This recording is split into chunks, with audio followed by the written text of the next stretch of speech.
She give me top and I pipe down. Hey, she asked for top and I tell the whole pipe down. Bitch, give me pop like right now. Yeah, bitch, right now. I pop a Zango lights out. She give me top and I pipe down. Hey, she asked for top and I tell the whole pipe down. Bitch, give me pop. Rekireezy back with another My Hero Academia manga chapter review.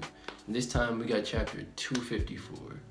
And this was one of those chapters where Horikoshi, you know, he's playing the harp on your heartstrings, trying to get you feeling all sentimental and emotional. I gotta say, man, Aizawa, up until now we haven't really got much from him in terms of like character or backstory. But right now Horikoshi, I feel like is pulling out like all the stops to make us like hit us with that fucking combos in the fields, and I'm just like, Aizawa, no, not like this. But yeah, bro, let's get into it. So we open up with Gran Torino and the detective whose name always escapes me for whatever reason. I can never remember the guy's name. And they're just basically telling Eraser and Aizawa that, like, hey, like, your friend might still be in there because the Nomu that Endeavor defeated, like, they ran some DNA from, like, the incinerated corpse that they found from Endeavor's fight with High End. And they traced it back to some like underground fight club guy, which is why High End had such an obsession with fighting like strong opponents. And so they're basically giving like Eraserhead and President Mike that little morsel of hope that their friend Oboro might still be in there. And I feel like that's both kind and cruel at the same time, because, you know, like they're like, either way they want to use Eraserhead and President Mike to interrogate Kurogiri, so that way they can try and get some information out of him. Like, all the emotional trauma that goes along with it be damned. Like, there's work to be done. So it's one of those things, man, where it's like you kind of got to do what you got to do, but it's tough out here because, you know, that was their close friend, that was their third musketeer, their third stooge, you feel me? But, you know, Aizawa starts talking to Kurogiri, and he starts getting sentimental, man. And Horikoshi's good at writing the emotional stuff. I feel like I say that all the time in these reviews, but he really is, honestly. And it shows in like these chapters like this, where you have a character who's like as reserved as Aizawa, who doesn't really give a lot of emotions. So like when you see him get emotional, it like has that much more impact to it, you know? Because Aizawa, he starts going down memory lane and saying how like Oboro is like this guy who was always like pulling him forward and like encouraging him and helping him do better. And that kind of stuff, man, that's tough. And then like you could feel their bond, even though this is only like, this is really, for all intents and purposes, like the first chapter in the main story that we're getting. But like Horikoshi did a good job in just one chapter of like highlighting the three of them and like their bond between each other. And because there's more of it, you can read more of it in the spin-off manga Vigilantes. So anybody who hasn't heard of that manga, it's briefly, it's a side manga from MHA about Vigilantes. And this was like, we got a Eraserhead story like a few months ago. So check that out if you guys haven't. I still myself need to read it. You know, I'm on chapter 3. I'm getting there. But yeah, and the Eraserhead's really just like going on. And we get, for like whatever reason, like, you know how like at the beginning of the series, Eraserhead was like expelling people left and right. We get some random cut to some random girl in class 2A. Where the fuck has Class 2A been this entire series? Like 254 chapters, and I feel like this is the first time we've seen Class 2A.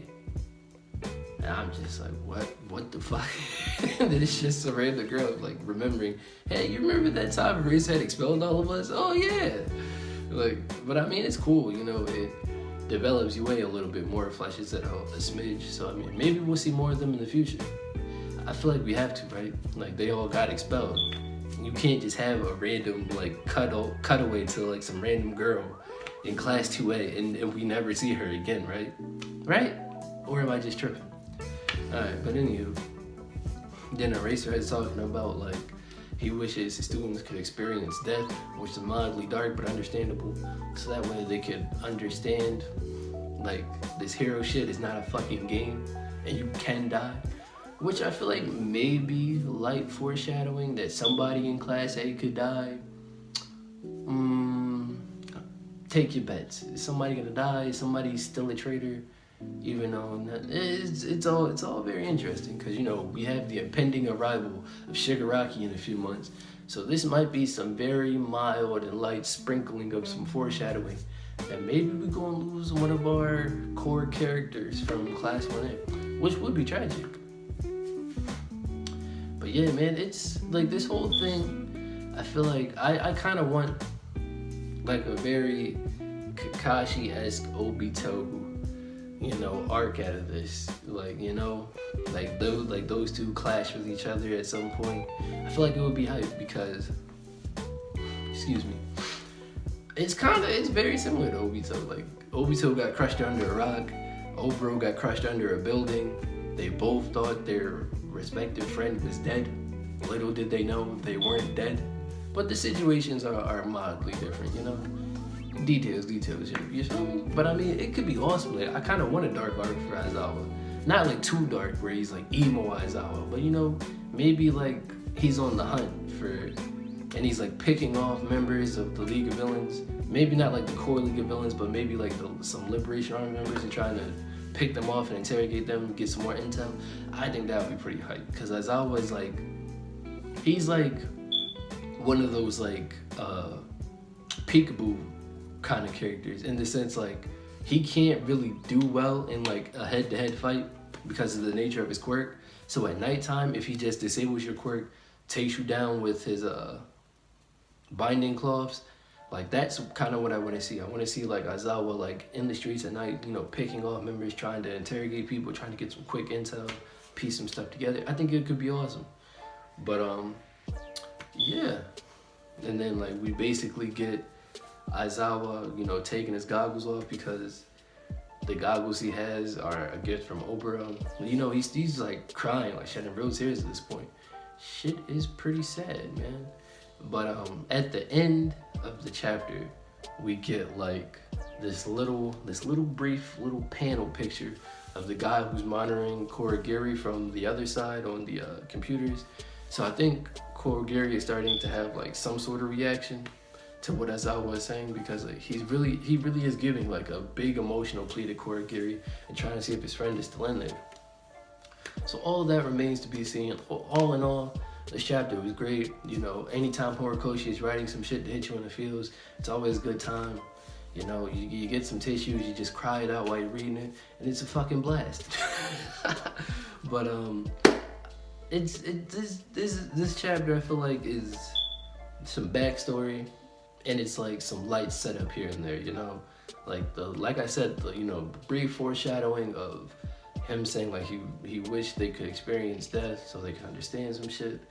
I feel like, and then all the shit with Shigaraki, like that could be happening in the very, very near future.